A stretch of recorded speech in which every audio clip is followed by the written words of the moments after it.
Pagaliau pavasaris ir galima legaliai atnaujinti savo kosmetinės turinį. Tai vakar buvau drauge ir parsinešiau iš ten štai tokį maišelį. Pasiėmiau savo kelias mėgstamiausias priemonės, apie kurias irgi trumpai užsiminsiu šiame video, ir taip pat turiu ilgai lauktą naujieną. Make Them Wonder makiažo pagrindas, kurį šiandien kartu su jumis išbandysiu pirmą kartą. Ir atspalvių turiu čia net ne vieną, bet manau, kad man labiausiai tiks vanila.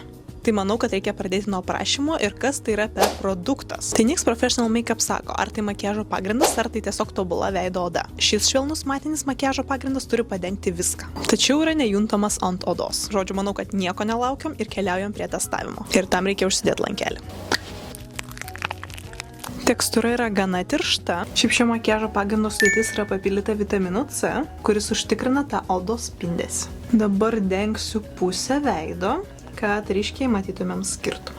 Ir taip pat šio makiažo pagrindo sudėtis yra papildyta hialurono rūgštimi. Tai dabar žiūriu tiesiai į kamerą ir manau, kad skirtumas yra akivaizdus. Su makiažo pagrindu, be makiažo pagrindo. Ir taip pat šį makiažo pagrindą galima sluoksniuoti. Kasdienai naudojam vieną tokį ploną sluoksnį, o vakarui galite dengti 2 sluoksniais. Dabar padengsiu kitą pusę ir sugrįšiu.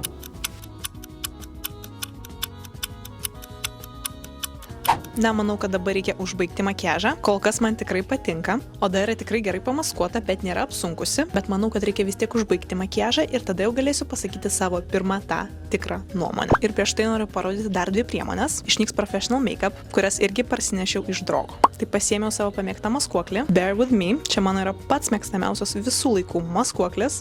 Būtinai pabandykit, jeigu nesat bandžiusios. Ir taip pat antakių gelis klijai. The Brow Glue Crazy Lift. Su juo galima lengvai išgauti tą laminavimo efektą, kuris išsilaiko visą dieną. Tai yra mano jau 4 maskuoklis, o antakių gelio 2 pakuotė. O dabar jau einu užbaigsiu makiažą. Nu ką, makiažas jau baigtas. Tai ką galiu pasakyti apie šį makiažo pagrindą? Jeigu ieškot matinio makiažo pagrindo, kuris atrodo natūraliau ir turi drėkinamųjų savybių, pavyzdžiui, kaip šis vitaminą C ir hialurono rūgštį, tai manau, kad galite drąsiai išbandyti. Aišku, taip pat didelis pliusas už atspalvių pasirinkimą, nes jų yra tikrai ne 4, ne 5 ir ne 6. Tad tikrai išsirinksite savo. Šį naują NYX Professional Makeup makiažo pagrindą ir kitas NYX Professional Makeup priemonės, apie kurias aš kalbėjau prieš tai, galite įsigyti drogos parduotuvėse. Tiek fizinėse, tiek internetinėje. Noriu jums padėkoti, kad pažiūrėjote šį video iki galo. Pasekite mūsų socialiniuose tinkluose: Facebookas, Instagramas, YouTube'as, TikTokas, Drogas Lietuva. O susitiksim su jumis jau labai greitai kitame video. Ačiū ir iki.